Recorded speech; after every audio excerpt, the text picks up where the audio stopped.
lost control of a good part of it and will be working on transition in the parts that he has lost control Daniel of. Serwer, thank you for being on the Washington Journal this morning. We appreciate it. House of Representatives is now in session. They'll be voting on the continuing resolution and the sequester bill today. Thanks for being with us. From North Carolina, Mr. Jones, for 5 minutes. Mr. Speaker, thank you very much. And first, I join the American people and the members of Congress in extending my deepest sympathy to the families of the 4 Americans killed yesterday in Libya. It was such a tragedy. Mr. Speaker, there's another tragedy. It's called Afghanistan. Like most of my colleagues, last month I was home, been here in Washington 3 days, and back home as well as the last 3 days here, more and more people coming in concerned about budget cuts, worried about sequestration, and we all are hearing it.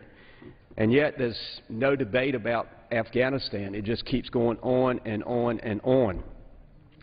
I'm pleased to say next Thursday a group of Democrats and Republicans have joined me for a press conference.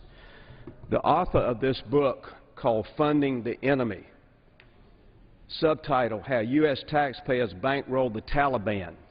The author of this book, Douglas Whissing, is coming to Washington next Thursday, and we will hold a news conference at 10 o'clock. The reason for this is to continue to remind Congress the American people are has been speaking out about pulling our troops out of Afghanistan sooner rather than later. And I hope that this news conference with Mr. Whissing will continue to beat the drum of bringing our troops home in 2013, not 2014. That's the President's plan. That's the plan that most Republicans in leadership have agreed to. But that's not, it's the end of 2014. How many more young men and women have to give their life, their legs, their arms for a failed policy? In this book, Funding the Enemy, and also at the news conference, we will have the former Inspector General of Afghanistan, who is a Marine General, General Fields, will join Douglas Whissing and a group of Republicans and Democrats to talk about the failed policy of how many times we send millions and millions and millions of dollars to Afghanistan and it never gets to the villages it's supposed to help. How many times we spend millions and millions of dollars to Afghanistan and it's not accounted for. Somebody's taken the money. It's America's money. It's the money that we could be using here to save programs and to save jobs. But again, Congress is not talking about Afghanistan. I will continue to come to the floor, Mr. Speaker, and talk about the waste of life, the waste of money, and how it's unfair to the American taxpayer.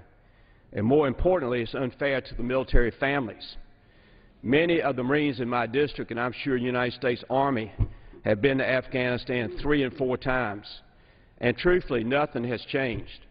If I could have been an advisor to the President, I would have said, you got Obama, Mr. Obama, you got bin Laden, you have dispersed al-Qaeda, let's bring our troops home. That has not happened, and it will not happen until 2014. I think 2014 will slip into 2015. So it's my hope that after this election, those of us who I hope win come back here. Let's take a new approach and look at Afghanistan. And whether it's Mr. Obama or Mr. Romney, let's try to prevail upon them as a Congress to start bringing the troops out in the spring of 2015. It's not fair to the families. It's not fair to the broken bodies of those who returned, lost legs. And, Mr. Speaker, before I close, as I do many, many times, I ask God to please bless our men and women in uniform, to please bless the families of our men and women in uniform, to please hold in His arms the families who've given a child dying for freedom in Afghanistan and Iraq. I ask God to bless my colleagues in the House and colleagues in the Senate. And God, I'll ask God 3 times, Mr. Speaker, please God, please God, please God, continue to bless America, and I yield back. The Chair recognizes the gentlewoman from Texas, Ms. Jackson Lee, for 5 minutes.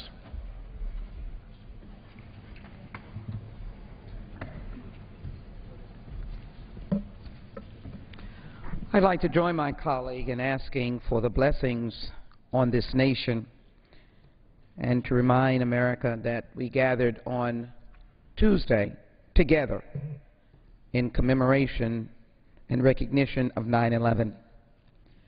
But America also needs us to do better.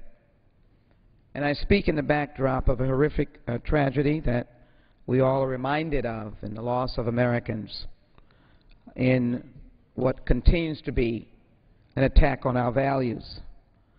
That's why it's important for us to shed all that partisanship leads to, the lack of bringing forth bills that would help all of America.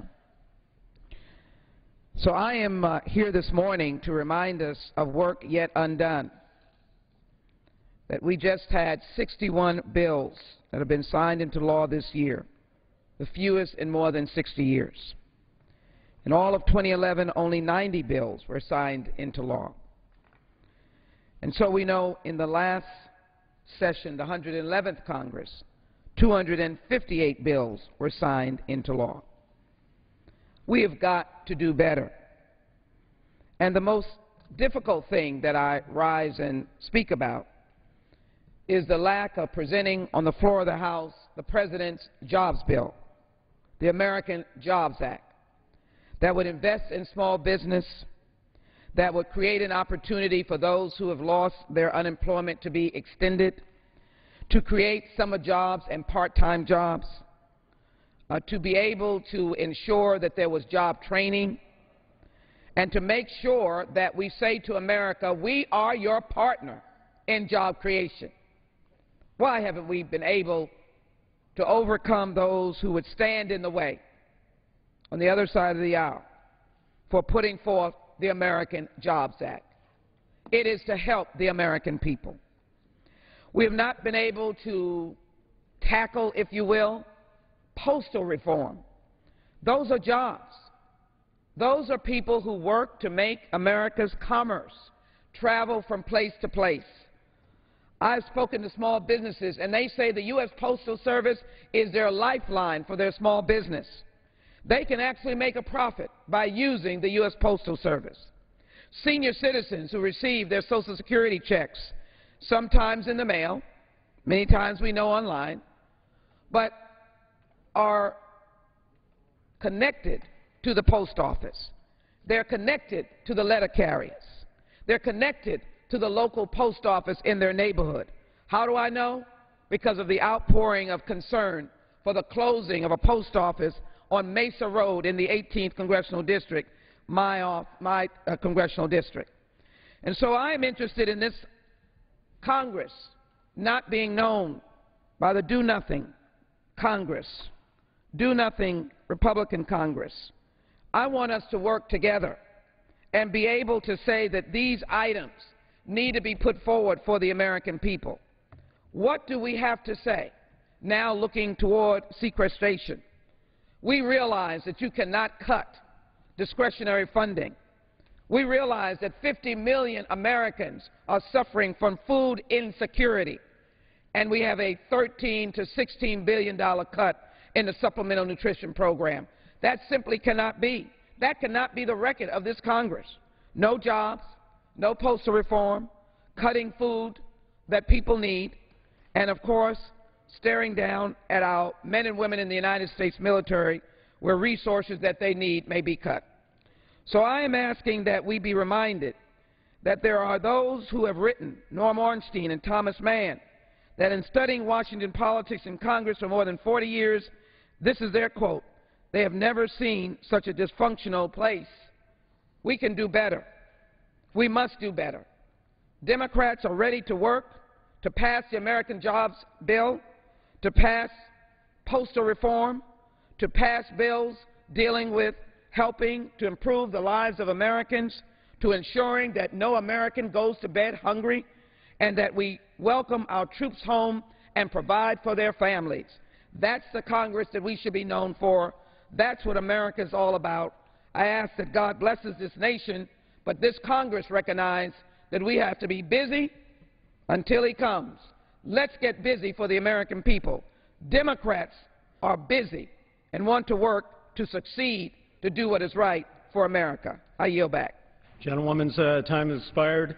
The chair recognizes the gentleman from Texas, Mr. Poe, for 5 minutes. Thank you, Mr. Speaker. Texans have been sharing with me their stories and lives about their businesses that they have built without the help of an out-of-control government. The responses were a testament to the tenacity of the American people. Jeffrey from League City, Texas, wrote me this: I'm the son of a single mother. I grew up watching my mom work 2 and sometimes 3 jobs to support us. She never took 1 penny of government assistance. When I was 8 years old, I lied about my age and took 3 paper routes that had morning and evening and Sunday delivery. At the age of 11, I took a job as a short-order cook at a 24-hour diner, working from 11 p.m. to 7 a.m. Went to school, played sports, went home, grabbed a quick dinner, slept for a few hours, and went back to work again. I did my homework while standing over a grill in the kitchen. In the summer months, I would squeeze in a second job working at a service station in Texas. Then I went into the United States Marine Corps upon high school graduation at the age of 17, and I spent 6.5 years in the Marine Corps.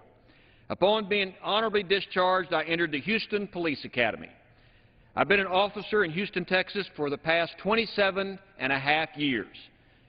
I worked 17 years undercover in the Narcotics Division, and the rest of it has been on street patrol. My wife is an educator, and we have 2 sons, a 19-year-old Lance Corporal with the United States Marine Corps who is now on his way to Afghanistan, and we have a 7-year-old. We live day to day, paycheck to paycheck, and are on the verge of losing everything if our taxes go up along with the cost of living. Meanwhile, I see folks on the government giveaway programs with smartphones, flat-screen TVs, and newer cars than I can afford, cable TV, internet service, and living in nicer apartments than I could afford while I was trying to save for 17 years for my first house. Sir, my family and I built the life we have. And don't tell me that government built this life for me. That is a lie. Mr. Speaker, Jeffrey is not alone. Contrary to the misinformed views of some, the American people are the backbone of this nation, not government. Government is not the solution, it's the problem. Government encourages some Americans to live off the hard work of others. Government promotes a social philosophy that it will give away more free stuff to some while it takes and punishes people who work. People, not government, take business risk. People work and make sacrifices in an effort to pursue the American dream. And people, not government, suffer the loss if the business is not a success. But big government wants to take credit for what American workers have done. Government doesn't make America, Mr. Speaker. People make America. And that's just the way it is. I yield back. Gentleman yields back. Chair recognizes the gentlewoman from California, Ms. Lee. She already spoke. All right.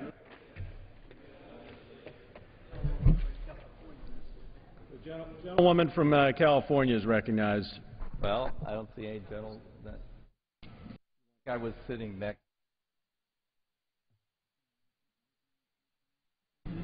The gentleman from Oregon is recognized for 5 minutes then. Okay. I thank the gentleman.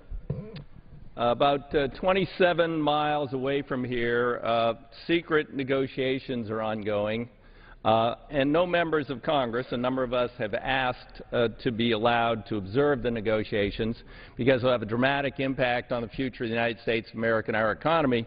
But no member of Congress has been allowed into these negotiations. This is over something called the Trans-Pacific Partnership. It's essentially NAFTA for the whole Pacific Rim.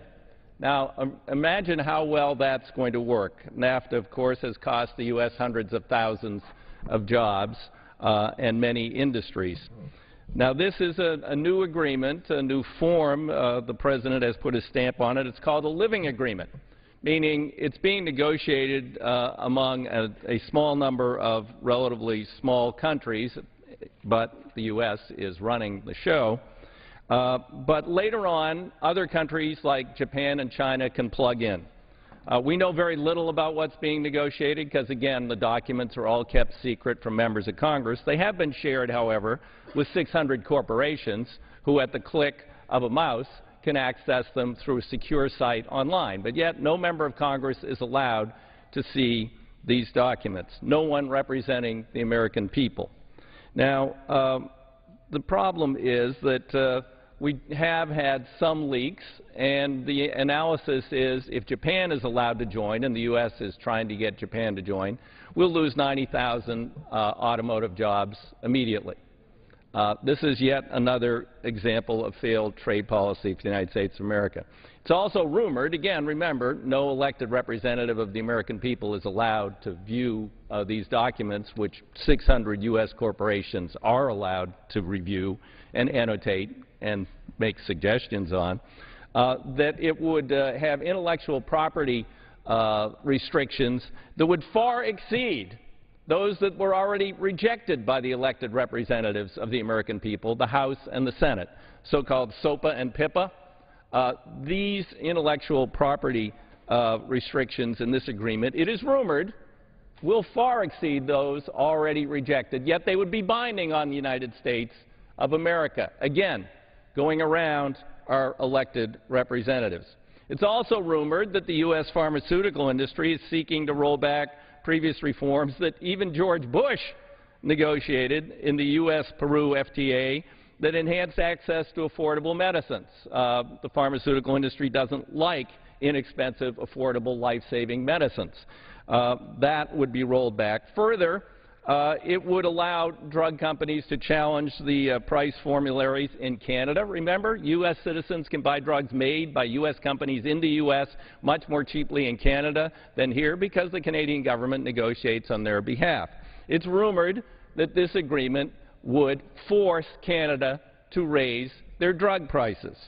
It's also rumored that it might actually prohibit the United States government from negotiating or allowing under Part D Medicare, pharmaceutical companies and insurance companies are involved, but the insurance companies can negotiate under authority of law lower drug prices.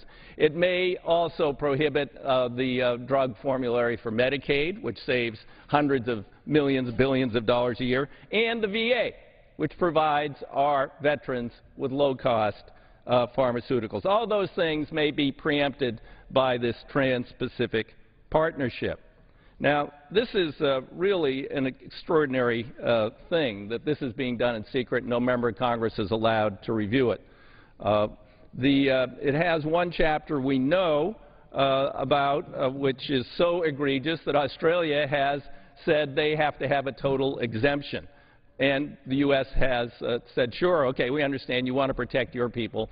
We'll let you do that, but we don't want to protect ours. This is a little provision similar to NAFTA, which gives corporations the power to challenge in foreign tribunals, not U.S. courts, our domestic laws that protect consumers and the environment. We would now give this authority to corporations, if China accesses to this, that are run by the Communist government of China, because they own many of the corporations in their country. The People's Liberation Army owns those corporations. This is extraordinary. 600 corporations have access to this document, but no member of Congress has access to this document. And yet this is the trade future. This is a 21st century trade agreement, we're told by this administration. And further, the chief negotiator for the United States has said it's his greatest desire that China become part of this, because then China would be bound by these rules. Oh, yeah, I heard that before. We used to vote annually on China's trade performance, and we had a stick called Most Favored Nation status. When we gave up that stick, I voted against it. We gave them permanent Most Favored Nation status. Then they could join the World Trade Organization. But they said, don't worry, now they'll have to follow the rules. Guess what? They don't. And if they get in this agreement, they won't follow the rules either. Kiss our economy goodbye if the secret agreement goes through. Gentleman's time has expired. The chair recognizes the gentlewoman from South Dakota, Mrs. Noem, for 5 minutes. Thank you, Mr. Speaker. And as we approach the end of this week, we come even closer to the date on which our Farm Bill will expire, which is on September 30th, in just a short period of time. Yesterday, we had a rally here on Capitol grounds that hundreds of farmers from across the nation came together and talked about the importance of doing a Farm Bill now. That was the driving theme because we recognize the responsibility that farmers across this nation have to feed our families and to make sure that they have food that they can put on the tables across this world. Recently, I received a letter from some producers in South Dakota. Myron and Mary are real people, and they live near Wall, South Dakota. And I wanted to read this letter for you today. They have a farming and ranching operation that they have had since 1969 near the Badlands of South Dakota. They farm around 750 acres of corn and wheat in South Dakota, and like many producers, they're struggling through this drought that has afflicted our country. I want to read a portion of that letter to you. Our area was designated extreme drought in early July. The corn usually yields around 60 bushels per acre in our area, wheat 50 bushels per acre, safflower 1,200 pounds per acre, alfalfa 1 ton per acre. This year, the corn was cut for hay and silage, not good enough for harvest. The safflower yielded half, and the alfalfa was next to nothing. We usually raise enough hay to meet our needs, but to date, this year, we've spent $120,000 to buy hay, and we still need more. The Farm Bill is important to our operation in 2 areas in particular. Number 1, crop insurance that is all-inclusive, hail, fire, drought. And number 2, disaster assistance as provided in the last Farm Bill, but that expired last year. Disaster assistance is desperately needed now due to the drought that is going on. It is the time of year to plant wheat and to wean calves, which we will do. We don't know if it'll rain, but we knew that if a Farm Bill was in place, we would at least be making decisions on whether we could maintain our cow herd numbers or if we should plant a crop. So please pass a Farm Bill before the end of the year. I want you to take a look at this picture that's next to me that is a cornfield in South Dakota. It was taken a while ago. If you would look at this field, traditionally when this picture was taken, that corn should be lush and green. It would be setting years, it would be building test weight, and to be ready for harvest. Instead, these stalks are falling over due to the drought.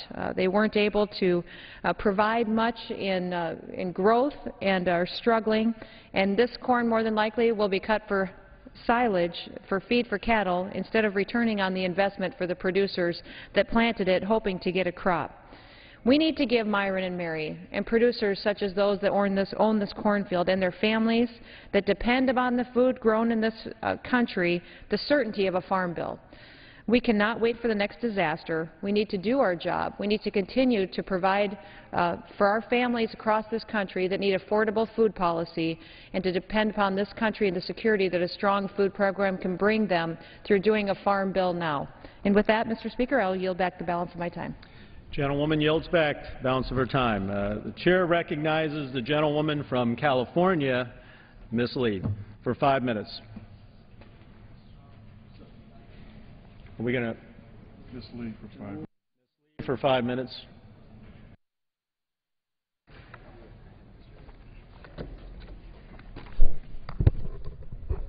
Thank you, Mr. Speaker. As co-founder of the Congressional Out of Poverty Caucus, I rise today to call for an immediate response to the ongoing crisis of poverty in our nation. The census numbers released yesterday underscored the urgent need to act boldly and to create jobs in this country, to protect our safety net, and to target resources where they're needed, basically to communities of color, low-income communities, those communities, rural areas who were hit hardest by the economic downturn. It's really beyond shameful that over 45 million Americans, including over 16 million children, are living in poverty in the wealthiest nation in the world. The data also shows a wide racial disparity, with the poverty rates for whites standing at 9.8%, while the rates for African Americans and Hispanics remain unacceptably high at 27.6% and 25.3% respectively. Now, in 2005, I founded the Congressional Out of Poverty Caucus because of the rising tide of poverty. Some of us saw this unfortunate day coming. That was beginning under the failed policies of the previous administration. Of course, we all also know the terrible economic impact of the massive financial crisis that they left us on their way out of office. With the swift efforts of President Obama and congressional Democrats, we are finally beginning to dig ourselves out of the hole that was left by the Bush administration and slowly moving the poverty rate in the right direction. But, Mr. Speaker, we must do more and we can do more. One of the most critical responsibilities we have as a government is to promote and enact policies that keep our middle class strong and provide opportunities and a safety net for those striving and fighting to become middle class and to get into the ranks of the middle class, to enhance their quality of life. But far too many Americans are continuing to suffer joblessness and have dropped out of the middle class and into poverty because of this Republican do-nothing Congress. Republicans in Congress have continually blocked efforts to extend and expand vital safety net programs which safeguard millions of American families and children who face stark realities of unemployment, hunger, and homelessness. Further, their continued blocking of critical federal support to our states and localities, that's caused widespread layoffs of dedicated public servants like teachers, police officers, and firefighters in communities all across the country. This attack on our country's public servants has had a particularly hard impact on communities of color and on women across the country. Now, I just have to tell you, African Americans and women have long found job opportunities in the public sector, in public employment. African Americans in particular often found work with the city or the state because of racial bias and barriers and obstacles in the private sector. Mr. Speaker, the American people know that you can't have it both ways. Government spending cannot kill jobs on one hand when spent on hiring teachers and police officers create jobs on the other hand. And those services are desperately needed throughout our country. We need more police officers on the street. My colleagues on the other side of the aisle must begin to accept the reality of history. Federal investments in our nation's infrastructure, in our schools, and in programs that help struggling families are critical to boosting our economy and spurring our economic recovery. Tax cuts for millionaires don't pay for themselves. They create massive deficits and weaken our country. Markets don't regulate themselves. Deregulation allows rampant fraud and creates massive bubbles that inevitably burst and threaten our entire economy. We need a balanced approach that ensures that every American pays their fair share and is invested in a united and prosperous future for all Americans of every background. We need a balanced approach that ensures that millionaires and billionaires pay their fair share so that we can reignite the American dream for all. How this nation treats the least of these is not just a measure of our nation's moral priorities, but it will directly impact whether the American dream survives and thrives for all. Let us not forget that our greatest strength is the freedom and opportunity that our democracy created to allow us to work together to build the largest and most prosperous middle class the world has ever known. But this means that we must reduce and we must eliminate poverty. And I hope the few days that we're left, that this Congress will come together and figure out a way to pass the President American Jobs Act, because in that legislation we have critical investments to rehire our police officers, teachers, and firefighters who desperately need their jobs, but also the services are desperately needed in our communities. Gentlewoman's time has expired. The chair recognizes the gentleman from Alabama, Mr. Brooks, for 5 minutes. Thank you, Mr. Speaker. I represent Alabama's 5th Congressional District, home to NASA's Marshall Space Flight Center, home to the Saturn V rocket that carried American astronauts to the moon. Today, the 5th District's talented scientists, engineers, and others work tirelessly to develop the Space Launch System for manned spaceflight both to and beyond low Earth orbit.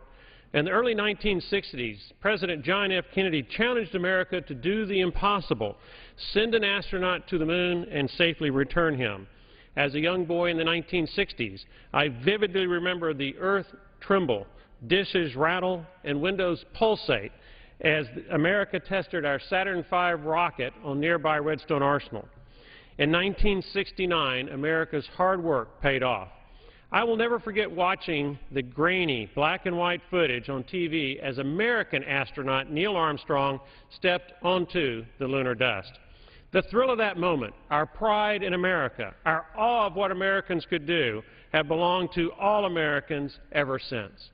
Armstrong's walk on the moon helped define America and changed world history as we left Earth behind and ventured into the mysteries of space. Neil Armstrong was an accomplished aerospace engineer, Navy pilot, astronaut, and the first man to walk on the moon. Neil Armstrong will be forever immortalized as a brave and great explorer. Toward the end of his life, Neil Armstrong spoke frequently and passionately about the future of manned spaceflight. Neil Armstrong understood that American exceptionalism is in jeopardy and may be lost to future generations. As a member of the House Science, Space, and Technology Committee, I recently had the privilege to meet Neil Armstrong during a public hearing on NASA's Space Launch System, the Orion Multi-Purpose Crew Vehicle, and America's role in space. During that hearing, Neil Armstrong expressed concerns about the direction of America's space program. Neil Armstrong testified, and I quote, "The past year has been frustrating to NASA observers as they tried to understand NASA's plans and progress. NASA leadership enthusiastically assured the American people that the agency was embarking on an exciting new age of discovery in the cosmos. But the realities of the termination of the shuttle program, the cancellation of existing rocket launcher and spacecraft programs, the layoffs of thousands of aerospace workers, and the outlook for American space activity throughout the next decade were difficult to reconcile with the agency assertions." Neil Armstrong continued, and again I quote, "So much has been accomplished, but NASA, hobbled by cumbrous limitations, has been unable to articulate a master plan that excites the imagination and provides a semblance of predictability to the aerospace industry." Neil Armstrong concluded by testifying, and again I quote, "Predicting the future is inherently risky, but the proposed space launch system includes many proven and reliable components which suggest that its development could be relatively trouble-free. If that proves to be so, it would bode well for exploration." In the midst of America's current economic malaise and deficit-ridden federal spending on programs that do nothing or little to advance technology or humanity's condition, I share Neil Armstrong's concern for the future of NASA and whether Washington has the inspirational leadership exhibited by President Kennedy in the 1960s or the right stuff that is essential for space exploration. Today, American astronauts hitch a ride from Russia. Oh, how far we have fallen. Quite frankly, America and the human condition beg for the White House leadership once shown by President Kennedy, but which now is sorely lacking. Mr. Speaker, there is a whole universe out there waiting for us to explore. Just as America did in the 1960s, today's Americans can accomplish what is seemingly impossible. All America lacks is the vision needed to help us understand where we should go and the leadership needed to get us there. Mr. Speaker, America will best honor the memory of Neil Armstrong and his achievements by striving for the American exceptionalism exemplified by Neil Armstrong and continuing his dream of manned spaceflight and exploration. Mr. Speaker, I yield back. Gentleman yields back. The chair recognizes the gentleman from Georgia, Mr. Johnson. Thank you, 5 minutes. Thank you, Mr. Speaker. I rise today to urge my colleagues in this do-nothing Congress to take politics out of the post office. The post office was explicitly authorized in Article 1, Section 8, Clause 7 of the United States Constitution. It began its operations on July 26, 1775, and Ben Franklin was appointed the first Postmaster General. That's a long time ago. It has a legal obligation to serve everyone, regardless of geography, and at a uniform cost with uniform services. And it has exclusive access to post office or to boxes that are marked U.S. Postal or U.S. Post Office.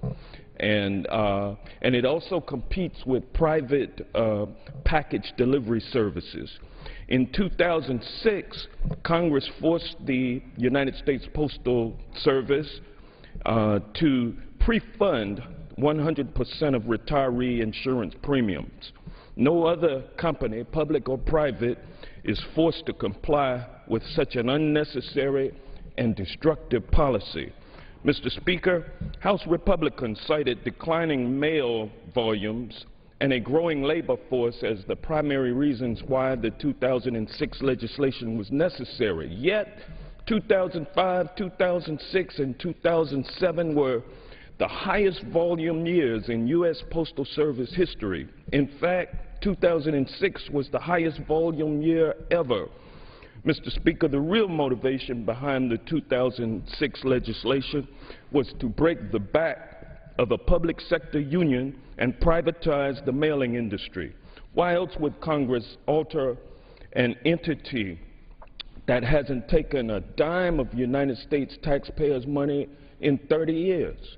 According to the Congressional Research Service, the U.S. Postal Service was self-supporting since 1971, using postal sales to fund operations.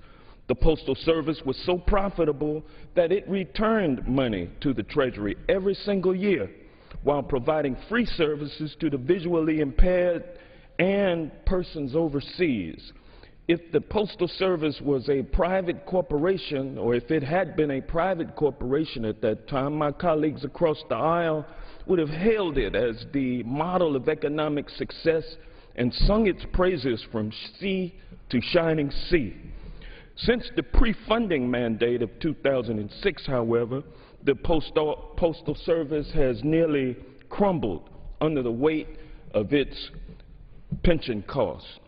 How does an organization that had robust profits for 30 years leading up to the 2006 legislation suddenly start running deficits and lose $25 billion between 2007 and 2011? How did the U.S. Postal Service go from no debt in 2006 to over $13 billion in debt today? Many of my colleagues on the other side have well-connected friends who advocate for Postal Service privatization. I'm here to connect the dots for the American people. Instead of wasting time today, this do-nothing Congress should vote to stop the damage inflicted upon the United States Postal Service by passing H.R. 1351. This bipartisan postal reform bill protects the hard-working employees of the Postal Service. The U.S. Postal Service was not in danger of becoming insolvent until Congress decided to meddle in its affairs. It's hypocritically inconsistent for my friends on the other side of the aisle to talk about government being the problem while they don't acknowledge that they created a big problem for the post office. It's hypocritical. Mr. Speaker, the Postal Service already missed a $5.5 billion payment in August. Congress must act before the post office defaults on another payment later this month. Instead of scheduling political votes that highlight our differences, let's stop the madness and do what is in the best interest of the American people, the economy, and communities across the nation. The Postal Service employs 700,000 of our fellow citizens, over 17,000 of whom are from my state of Georgia. 1/3 are military veterans who deliver 212 billion pieces of mail to over 144 million locations. This is the middle class that's doing this. If privatization advocates like the Koch brothers get their wish, the Postal Service will slowly be destroyed, causing good jobs to be lost and allowing companies to raise prices of delivery. Taking action to strengthen the Postal Service's finances is not just good for the letter carriers and postmasters, it's also good for business. There's $1.3 trillion in mailing industry proceeds out there that supports 7 million private sector jobs. The time to act, ladies and gentlemen, is now. I yield back. Gentleman's time has expired. The chair recognizes the gentleman from Florida, Mr. Diaz-Balart. Thank you, Mr. Chairman. For 5 minutes. Thank you, Mr. Chairman. Mr. Chairman, just 90 miles away from the coast of the United States, there exists a murderous terrorist regime excuse me, in the island of Cuba. It's a regime that harbors terrorists, that funds terrorism, that even holds an American hostage since December of '09, and that denies all human rights, basic human rights to its people. Currently, Mr. Chairman, there has now been a reported 26 pro-democracy activists who have initiated a hunger strike. It started with Jorge Luis Garcia Perez Antunes on a hunger strike September 7th of 2012 to protest the brutal repression and oppression by the Castro thugs against the Cuban people, against the political prisoners. And it now has been joined, as I said, by another 25. You're not going to see, Mr. Chairman, you're not going to see that in the front pages of the newspapers. These are the individuals that for some reason the press will not cover. The only thing you see about the Castro regime is, frankly, the beauty of the beaches in that island and the fact that they have old cars. That's such a quaint thing. It's not quaint when your human rights are violated and when you're forced to drive 50-year-old automobiles, if you're lucky to even get one of those. And since these individuals, these heroes, are for some reason being denied the coverage that they deserve, I come to the floor to mention who they are, these heroes that we have to support, that we have to defend, and that we can never forget. So I'm going to read their names. I mentioned Jorge Luis Garcia Perez Antunes, Jorge Vázquez Chaviano, Arturo Conde Zamora, Yerandi Martínez Rodríguez, Orlando Almenares Reyes, Luis Enrique Ponce Sánchez, Roberly Villalobos Torres, Israel Robert Isaac, Juniel Álvarez García, Luis Enrique Santos Caballero, Yosmel Martínez Corcho, Alberto Reyes Morales, Marta Beatriz Roque Cabello, by the way, who is a very well-known pro-democracy leader in Cuba and whose health is frankly in poor shape, Omar Pedroso Suárez, Yadira Rodríguez Bombino, Ibis María Rodríguez González, Fermín Zamora Vázquez, Yasmani Nicle Abad, Leonardo Cancio Santana, Pedro Fernández Vega Cortés, Arcelio López Rojas, Michael Valdez Díaz, and Jorge Luis Recio Arias. These heroes, these pro-democracy activists and heroes,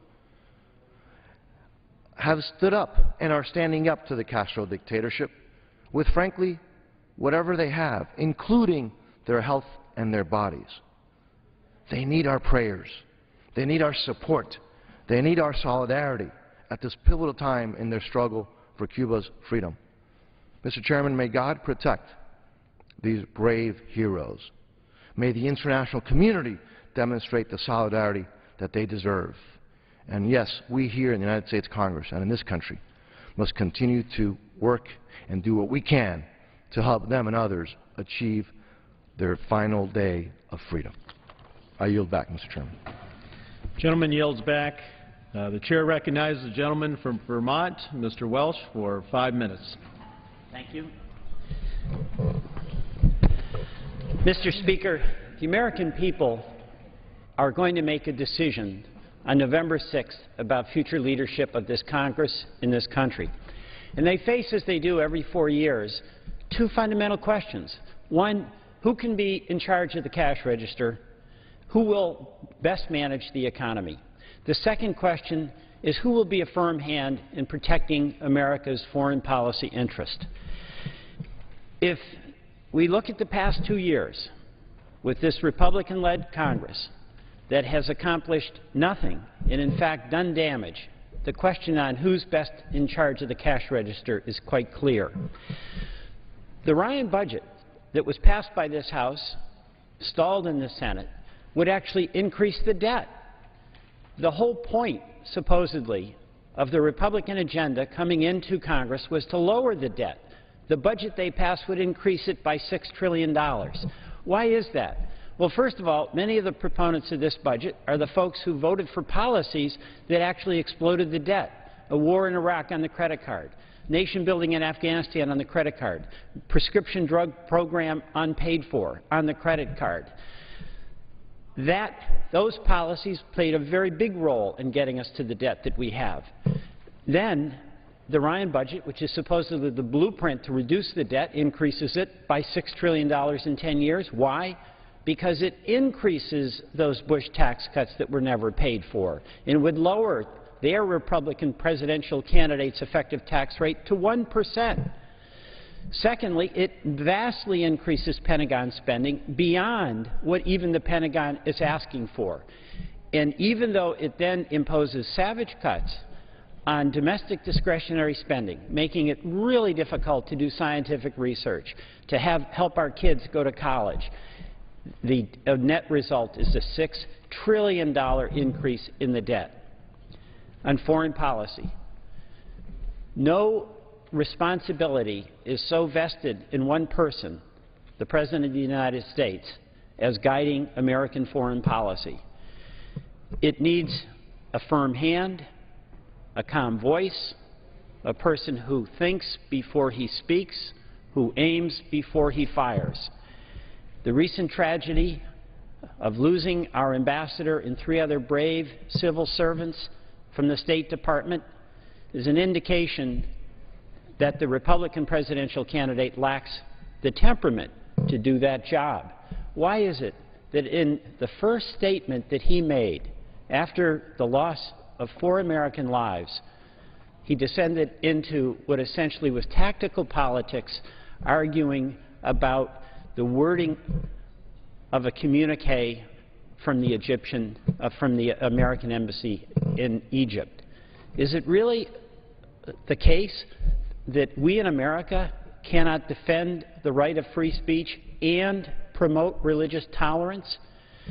We need a president, and have a president, who is thoughtful, who is firm, who can act with conviction and clarity, and does it in a sober way that is going to defend and promote American political and foreign policy interest. Thank you, Mr. Speaker. I yield back. Gentleman yields back. The chair will receive a message. Mr. Speaker, a message from the Senate. Mr. Speaker, Madam Secretary. I have been directed by the Senate to inform the House that the Senate has passed H.R. 6336 to direct the Joint Committee on the Library to accept a statue depicting Frederick Douglass from the District of Columbia and to provide for the permanent display of the statue in Emancipation Hall of the United States Capitol. Thank you. Chair recognizes the gentleman from Florida, Mr. Stearns, for 5 minutes. Yes, unanimous consent to revise and extend. Without objection. Good morning, Mr. Speaker and my colleagues. Later today, we will begin debate on the rule for H.R. 6213, the No More Solandras Act, which, along with my chairman, Fred Upton of Michigan, I'm proud to sponsor. Now, this legislation is a culmination of an intensive, thorough 18 months investigation by the Subcommittee on Oversight and Investigation, which I chair, and will fix the problems we uncovered. Specifically, the No More Solandras Act will phase out the Department of Energy's grossly mismanaged loan guarantee program by prohibiting DOE from issuing any loan guarantees for applications submitted after December 31, 2011, and provides taxpayers strong new protection for any pending participants in this program. The bill provides greater loan guarantee transparency by requiring the DOE to report to Congress on the decision-making process and, of course, the details of the loan. The bill also prohibits DOE from restructuring the terms of any guarantee and forbids the subordination of United States taxpayers' dollars at any time to private investors, and holds the Department of Energy officials accountable for their actions by imposing penalties for failing to follow this law. As many of you know, Solandra was the first recipient of a DOE loan guarantee from Title 17 of the Energy Policy Act of 2005, and frankly was the poster child for President Obama's stimulus-driven green economy. It was also the first stimulus-backed recipient of a DOE loan guarantee to file for bankruptcy. Just 2 years after the loan closed and 6 months after DOE restructured the loan and subordinated taxpayers' interest to 2 wealthy and well-connected investors, all but ensuring taxpayers won't see a dime. Other DOE loan recipients have also struggled. 3 of the first 5 companies which received loan guarantees issued by the DOE Loans Guarantee Program, Solyndra, Beacon, and Abound Solar, have all filed for bankruptcy, losing hundreds of millions of dollars of taxpayers' money that will never, ever be recovered. The other 2 companies are struggling also. Nevada Geothermal has substantial debts and no positive cash flow, and First Wind had to withdraw their planned IPO and also has substantial debt to boot. On behalf of the American taxpayers, we had a duty to figure out what went wrong with Solyndra, the loan guarantee, and whether the loan guarantee program was properly managed. The Solyndra investigation has been thorough and methodical. The Energy and Commerce Committee requested, received, and reviewed documents from every executive branch agency connected to Solyndra and interviewed more than a dozen administration officials who played key roles in the loan guarantee program. The committee has also reviewed documents produced by the Solyndra investors, as well as DOE's independent consultant and their legal advisors. As the committee's investigation revealed, the Obama administration put Solyndra's loan on the fast track for political reasons, despite repeated red flags and warning in 2009 from the Office of Management and Budget and DOE officials about the company's financial condition in the market for Solyndra's product. Were they viable? It is clear that DOE failed to adequately monitor the loan guarantee, blindly writing checks to Solyndra as the company hemorrhaged cash throughout the year 2010. When the warnings came to fruition and Solyndra was out of cash in the autumn of 2010, the Obama administration doubled down on its bad bet, restructuring Solyndra's loan in early 2011 and putting wealthy investors at the front of the line ahead of taxpayers, which was a clear violation of the Energy Policy Act of 2005. Right up to the bankruptcy filing, the administration was willing to take extraordinary measures to keep Solyndra afloat for political reasons and ensure that the first loan guarantee was not going to be a failure. The investigation also showed that the DOE failed to consult with the Treasury Department as simply required by the Energy Policy Act prior to issuing a conditional commitment to Solyndra, and that Treasury didn't even play a role in simply reviewing the restructuring. The No More Solyndra Act will correct this by ensuring that Treasury is actively involved in the loan process to protect our taxpayers. Mr. Speaker, the Solyndra investigation and the No More Solyndra Act is a great example of how congressional oversight should work. We asked the tough questions, collected all the facts, identified the problem, and now we're offering good legislation. So I encourage all my colleagues to support H.R. 6213, the No More Solyndras Act, to ensure that the mistakes and misguided decisions that occurred never, ever happen again. Gentleman's time has expired. Chair recognizes the gentlewoman from Florida, Ms. Wasserman Schultz, for 5 minutes. Thank you, Mr. Speaker. I rise to celebrate the life of a beloved member of our South Florida veterans community, William Bill Kling, who passed away on August 6th at the age of 84. Bill was a devoted husband and father, and he is survived by his 2 children, Marcia Mittendog and Stephen Kling. My thoughts and prayers go out to them, to Bill's extended family, and to all of his friends and colleagues who share in mourning this loss. Bill was a member of our greatest generation of Americans who served our nation as a radar technician for the Navy during World War II. But Bill's service to our nation was far from over when he returned from war. In fact, it was just beginning. Bill Kling became a national leader and one of the strongest advocates for our nation's veterans. He was dedicated to helping generations of veterans as they returned to civilian life. He worked tirelessly to make sure our veterans were getting the benefits they deserved, from education under the GI Bill to quality health care through our VA system. I'm sure my Florida colleagues will agree that Bill was a force to be reckoned with, ever brightening our congressional doorways, pushing the urgency of the issue at hand. I know we are grateful for the remarkable legacy he leaves behind, and he will be sorely missed. I had the distinct pleasure of working with Bill for the last 23 years and have witnessed firsthand the many ways he helped thousands of veterans in Florida. I'm also proud to have called Bill my friend.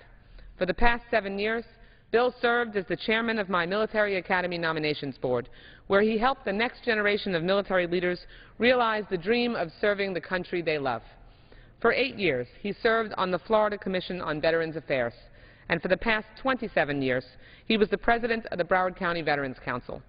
He also led the Jewish War Veterans and was a member of the American Legion, Veterans of Foreign Wars, and the Disabled American Veterans. The list of superlatives for Bill shows him as the great American that he was. Bill was inducted into the Broward Senior Hall of Fame, received the Humanitarian of the Year Award from the Dolphin Democrats, and changed the shape of veterans services in South Florida. In particular, he helped bring the Alexander Sandy Nininger Veterans Nursing Home to Pembroke Pines in 2001 and worked with other veterans to create the South Florida National Cemetery in Palm Beach in 2007. One of Bill's greatest accomplishments and lasting legacies was ensuring that veterans would have easy access to quality medical care. Bill noticed that too often veterans in Broward County had to travel too far to go to a VA facility to get the care that they needed. With that in mind, he helped open the Oakland Park VA outpatient clinic more than 2 decades ago. When the building the clinic occupied began deteriorating, Bill worked to open a brand new facility. Even though this effort took years, Bill kept a smile on his face and kept working to overcome every obstacle, because that's just how Bill operated. So in 2008, a new 98,000 square foot clinic opened in Sunrise, and fittingly, on Bill's birthday. I think it's fair to say that without Bill Kling, this wonderful center that serves thousands of our veterans each year might not ever exist. With that in mind, I'm honored to announce that next week my good friend Congressman Ted Deutsch, also of Florida, and I will file legislation along with many other members of the Florida delegation that will rename the Broward Outpatient Clinic as the William Bill Kling VA Clinic. This is such a fitting way to memorialize and thank Bill Kling. With passage of this bill, every veteran who walks through the doors of the Broward VA Clinic will know the name of the man who did so much for so many. Mr. Speaker, I look forward to the passage of this legislation so we may pay fitting tribute to a great American, William Bill Kling. Thank you. I yield back the balance of my time. Gentlelady yields back balance of her time. Pursuant to Clause 12A of Rule 1, the Chair declares the House in recess until 12 noon today. And when the House returns at noon Eastern, members will debate a 6-month extension of existing spending levels. Current spending authority runs out at the end of the month. The new budget year begins October 1st. Members will also consider a bill requiring President Obama to report to Congress on alternatives to the defense sequester cuts. Tomorrow, a bill to phase out energy loan guarantees like the one given to Solyndra, the bankrupt solar equipment maker. Live coverage of the House here on C-SPAN. And we're going to take you live now to the Ray